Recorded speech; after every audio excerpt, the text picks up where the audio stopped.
Welcome to the last core lecture of this series. We still have a few more videos to go, but this will be the last core technical lecture. I hope you have learned so much about offensive security engineering and the back end of red team operations so far. In this lecture, we're going to go over the concept of C2 redirectors. We're going to implement our own for our custom C2 server using AWS Lambda functions. So C2 redirectors are a neat concept. The idea is fairly simple. Normally the flow for C2 is that I have an implant and that implant will talk to my C2 server. A redirector is a service that sits between my implant and my C2 server. So instead, I need to configure my implant to talk to the redirector, and then my redirector can do whatever it needs in order to parse and identify the traffic, then forward that along to the C2 server, and then of course facilitate a response back to the implant. Now, why would we want to do that? Well, by using a redirector, we don't directly expose our C2 instance, which means it can live much longer. A blue team could locate and block our redirector by analyzing network traffic, but our C2 itself won't be burned. This means any payloads we're hosting or any other connections that we may have against other targets can be maintained since we don't have to sacrifice the C2 server itself. It also allows for us to parse traffic and do fancy multi-C2 instance management stuff. It really is neat. And we're not going to dive too deep into all the capabilities today, but we are going to set up a redirector for our custom implant to point to before we finally execute this campaign. So for this lecture, I'm actually going to be referencing and borrowing a lot from Adam Chester's blog post. I'll have it in the course notes for this lecture. Adam's blog post covers in great detail how to implement redirectors with AWS Lambda functions for Cobalt Strike, and it actually inspired this whole section for me. So a big thank you to Adam for publishing that blog and sharing that information with the world. That's always an awesome hacker thing to do.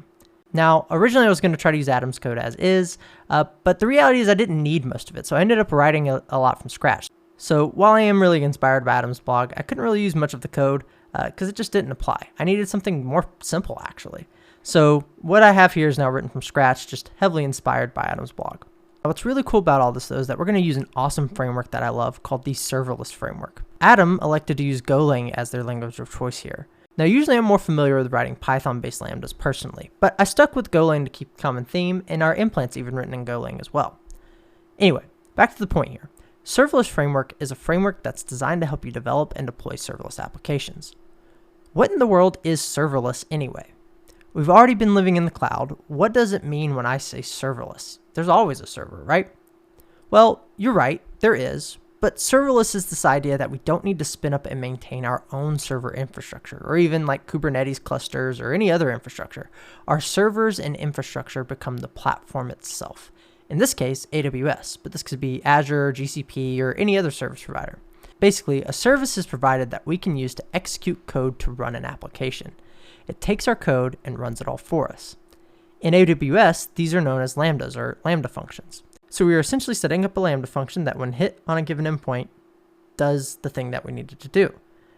And the thing that we want it to do in our case is redirect to our C2. So we're going to get it to do just that. So for every request and response, we're going to want Lambda to kind of basically sit in the middle. It's a kind of a middleware piece. It's going to facilitate all those responses and requests to the C2 server and the implant. All right, so let's dive on in and get that set up. So originally I was going to start by looking at the serverless function, but it kind of doesn't make sense without going over the C2 implant first. So let's pivot real quick and start talking about developing our custom C2 implant.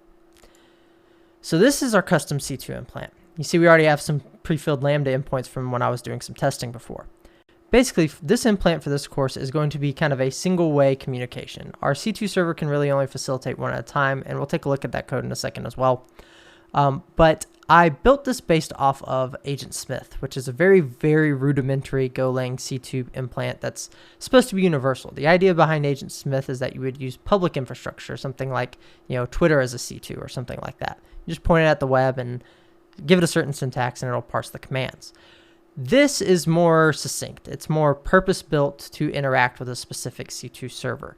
So I did a couple of things differently. I actually looked into how Merlin parses commands and implemented that using this shell words module here. So that's kind of one of the bigger differences. And the other difference is some initialization and looping to know when our agent is checked in initially, and also to just kind of like give us an idea when we're ready to execute commands again. But the big thing here to see is how we're actually executing commands. So we see that we come and we get this URL. So in this case, this is going to be our C2 server. So we're going to do a GET request on that URL, and whatever's in the body, in this case, it normally would be our command. So we're going to get the response body, and what we're going to be putting in the body of the page on the request is a command like ls who am I ID. We're going to parse that out. And then I've got this regular expression that's going to check for whatever the first thing is and then cut off after the initial space, parse that out and get that. And that's going to be our command. So that'd be like our ls. Then I want to get all of the possible arguments, parse those out. And that could be like, if I wanted to run ls-la. So that's going to get our arg string. And then I'm going to use the shell words module to actually parse out all of the arguments that are in kind of like an array of args. So once I do all that, I've got some basic checks here to see, okay, is there even a command and are there even arguments? If it's just a single command, run the single command. But if there's arguments, let's get all those args in there as well. And it's basically just executing the command. But when we execute the command, that command's returning some output. So I'm getting that output as well. That's where we send the response. And the way we send a response is really simple. We just send a GET request. So we send a GET request to get the command, and we get that from the response body. But when we're returning data, we return it within the URI of the GET request. That's how this works. So how are we parsing that? Let's take a look at the C2 server. I actually elected to write the C2 server in Python. There's a couple of reasons for that. One, I wanted to demonstrate that you don't have to use the same language across the project. It's all about just basic client-server communication. You can write the client whatever you want to write the client in, and the server whatever you want to write the server in. In our case, we control where the server runs. We usually have access to Python or whatever on our C2 installations. Go, however, can be cross-compiled to run on Windows, Linux, Mac, whatever. So it's a lot more versatile and a lot more portable. So it makes sense for our implant to be in Go, and it makes sense for our C2 server to be in kind of whatever we want to run it on. The other reason is, well, I was developing something similar to this in a hands-on session for a local DEF CON group meeting, and we didn't get very far. So I kind of took it upon myself to finish it. So this is kind of the finished product of it. It could do a little bit more, and there are obviously some improvements that could be made, but it works really well for what it is. And the third reason is it's just a lot faster to write an HTTP server in Python, at least for me, because I've done it so many times. So I was getting kind of lazy by the time I was done writing the implant, and this is the server we get. But it's functional. It works great. So the way we're actually parsing things is we're hijacking the kind of GET functionality. So when we get a GET request in the HTTP server class, we're checking the path. So first we have an agent check-in that'll just let us know, hey, the agent's checked in for the first time, or it's ready. It's ready to receive commands. And actually, every time we do a GET request, we'll receive a new prompt. That's how the loop works. So the agent really shouldn't even respond or allow us to give it another command until it's returned the response from the command it just executed. So we're kind of in a loop. It doesn't work perfectly. It's a little glitchy sometimes, but it does work overall. So the key thing here, though, is how we get that response back. And so as long as the path just isn't a blank slash, as long as there's something there, we're going to parse that path and put that in output, and we'll say agent returned whatever that output is. So we're going to unquote it, parse it out, and just display whatever the output is. This does leave a initial like leading / on the request, but it's still very clear as to what our output is, as you'll see. So that's how it works. Now let's dive into the redirector and see if it's going to make more sense. So all we're really doing here is getting that request path. So when we call the API, our API is going to be at some AWS URL /API/ whatever the request is that was sent. So in our case, if it was the output of the ID command, maybe it would be like, root 0, blah, blah, blah, like that string, or who am I, root Apache, whatever. It'll return AWS URL /API/ Apache. And so we want to get that path. We want to get Apache, that's the output of the command, and put that here at the end of our server. And this server is going to be our actual C2 server. So we're going to configure the AWS Lambda endpoint in our implant. But here we're going to configure the actual C2 server. So it's going to point there and append the path on. So if it's just a / for the initial request, it'll be a /. Or if there's nothing there, it'll just be a /. Otherwise, it's going to return, say, like Apache if we're running as the Apache user or something like that. And then we're going to do the same thing we've done in our agent. We're basically emulating our implant or our agent and doing an HTTP GET on that URL and just forwarding it along. And then we're also getting a response back. So that's key, because if we have another command ready to issue, it's going to go send us the output, and then it's going to get a response back from us that says, all right, cool, run ls next, or something like that. And then I can actually parse the response body like I was before, store that in the body, and then respond with that. And so the body string will be, you know, hey, run ls. So it's like when it hits this endpoint, it's just getting a relay feedback loop from our C2.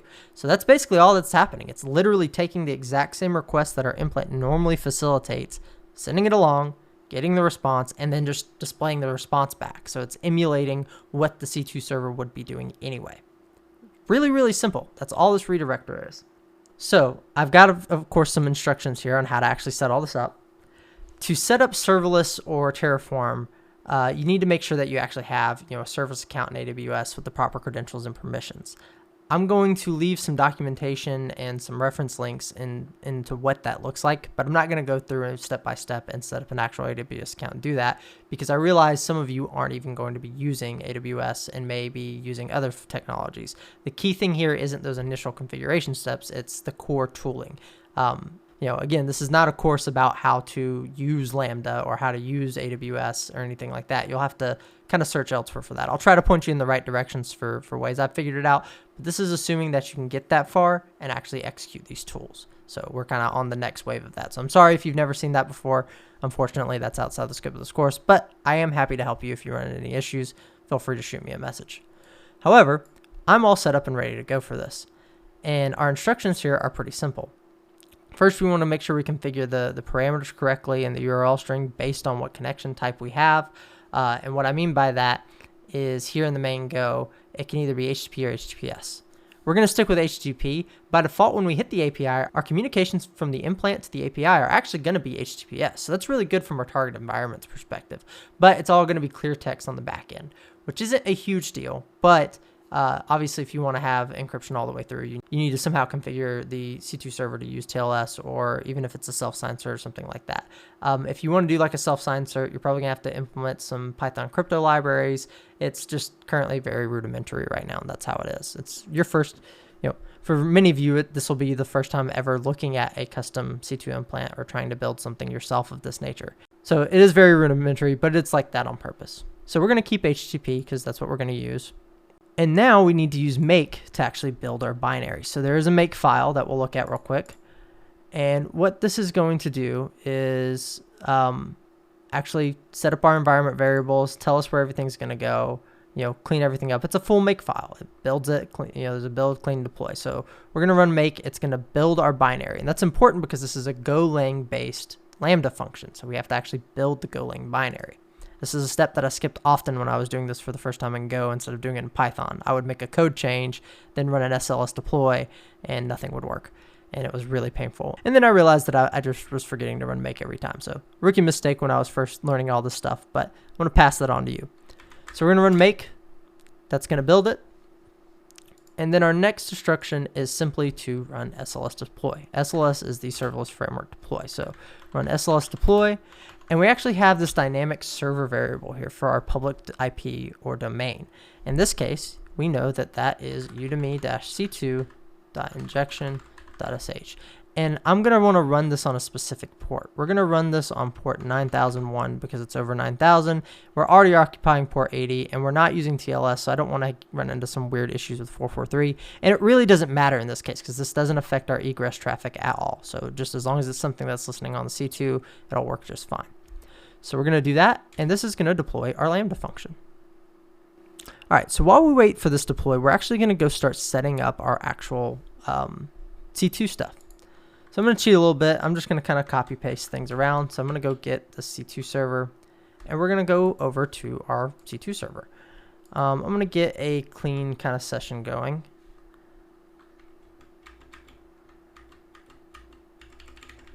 See if we can't. Check I.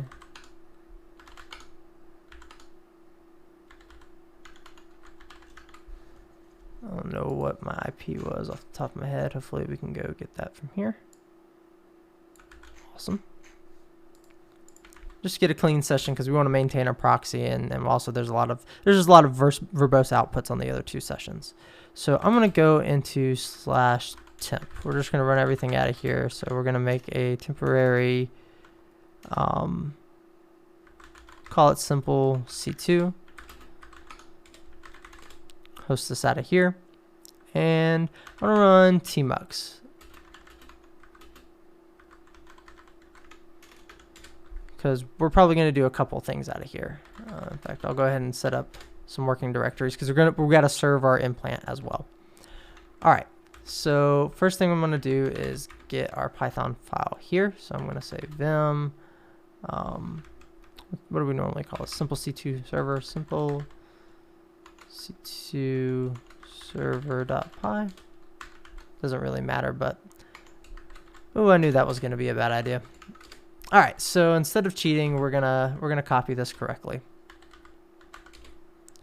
So we'll SCP, and we'll want to copy from our desktop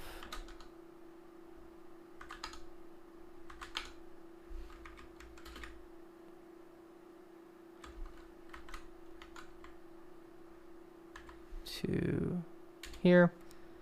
And while we're here, we'll also, well, no, we'll wait to compile. We'll compile on our local system here and then upload it. So we're fine for now. We'll come back to that. So before we actually do anything else, because we're going to come back to that, we're going to get our simple C2 server set up. And the way we're going to do that is by configuring a few parameters. So again, we're supposed to be listening on port 9001, and we're supposed to be binding to a specific server address. So in this case, we want to listen on 9001 instead of 1337. We're going to basically want to bind to all addresses, but obviously E0 is the main one we care about. And then we're pretty much good to go. So we're going to run a simple test of this. Oop, sorry, this is in Python 3, not Python 2. Cool. So looks like our simple C2 server is initialized, and we can actually test it real quick. If I go and make a curl call to HTTP at udemy-c2.injection.sh on port 9001 test. And look at that. Returned successfully. That's a response. And so that's the response we gave back. And that's basically how the C2 works. I could actually just issue commands from curl and pass the response into bash, and it would be the same thing as our agent. It's really, really rudimentary. Awesome. Also, it looks like our Lambda is now finished. So now we can finish up the rest of this process. So we have our Lambda function here, and it's going to be ready to forward things along. And so this is the address we need to actually start setting up our implant. So we're going to go over to our main go in our implant, sorry, not our Lambda function. And we're going to start replacing all these addresses. So this is one in the response. And so we'll replace that with the proper address we need. So those are the three places where you have to specify your C2 server in this implant. Obviously, this could be a lot better. This could be abstracted into a higher level variable or even passed in as like a make parameter. I believe Merlin tries to do that as well. So you can kind of dynamically specify whatever the URL is going to be. So I issue that as a challenge to you. Improve this implant. Make some things like that a little bit nicer. I leave kind of room for improvement there on purpose. It's not just because I'm lazy and don't want to finish things. It's part of the course. You should go in there, explore, experiment around with these implants. It's pretty much built code for you to play with, but there's a lot more you can do with it. You could make this do some really, really awesome stuff. So I really want to encourage that. All right. So we've got all that set up, and we're going to go over to our simple C2 implant. And we are going to we're going to look at the make file for this as well, because there's some specific things we can do. So I've kind of copied from both Merlin / my Agent Smith implant, and we can make Agent Windows, Agent Linux, Agent ARM, Agent Darwin, etc. So we're going to make Agent Windows since we are targeting a Windows agent, or since we will be targeting a Windows host. All right, looks like in our builds we have Agent Windows. Cool. So I'm now going to copy that to our C2 server, and that's going to be our implant.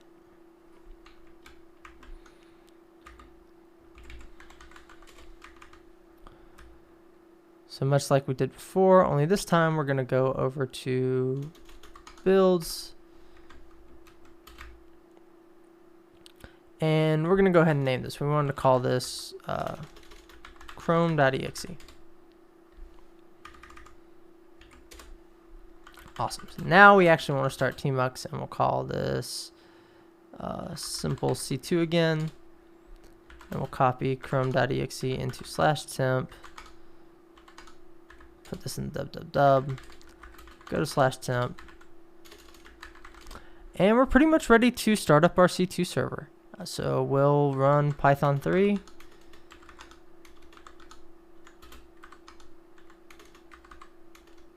Oh, well, actually, we need to cd into our simple C2 server first. That would help. So Python 3, simple C2 server. Awesome. Now we go into our dub, and we want to host a simple HTTP server on its own, kind of like we mentioned before. And this is going to be on port 8080. That's where we've got our stager for our phishing campaign ready to go. Oop, typo there. Cool. All right, so our C2 is now listening, our payload is being hosted, and our redirector is set up. All we have to do now is start our campaign. So let's run it.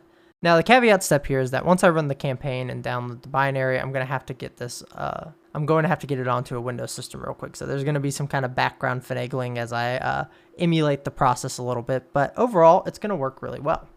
So I've got my email set up over on the side to facilitate this process, and I'll drag over the actual email and show you everything as we go. So now we want to set up a new campaign. This is going to be the Chrome campaign. It's going to be the real one. Just like we did before.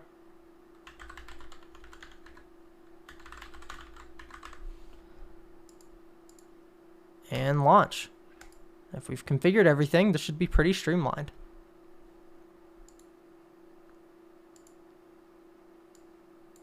So here's the email we just received. So we're going to navigate to that downloads page.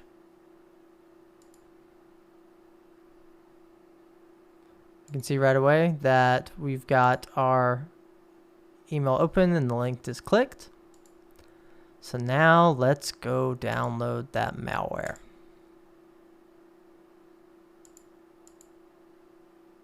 Awesome, perfect. There's that chrome.exe.